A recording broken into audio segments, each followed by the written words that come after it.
Calendar मधल्या या वर्षापासून हार्ट अटॅक वाढत गेलेत. कोणते ते वर्ष सांगते. कांटा लगा असं म्हणून 90 मध्ये आग लावणारी शेफाली जरीवाला नुकतीच वयाच्या 42व्या वर्षी हार्ट अटॅकनं गेली. तिचा फिटनेस, तिचे जिमचे व्हिडिओ, तिची हेल्दी लाईफस्टाईल पाहता असं काहीतरी होईल याची कल्पनाही कोणाला नव्हती. पण ही यादी जरा मोठी आहे. तिच्या आधी Bigg Boss winner Siddharth Shukla 2021ला वयाच्या 40व्या वर्षी हार्ट अटॅकनं मृत्यू पावला.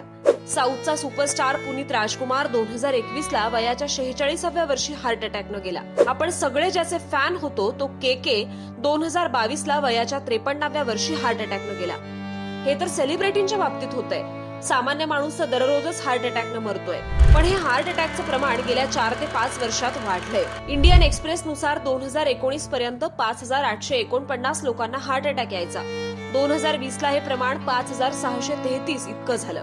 पण 2021ला हा आकडा वाढून डायरेक्ट 17880 वर गेला आणि 2022ला तर हा आकडा 32400 वर पोहोचलाय आणि हा आकडा वाढतच चाललाय.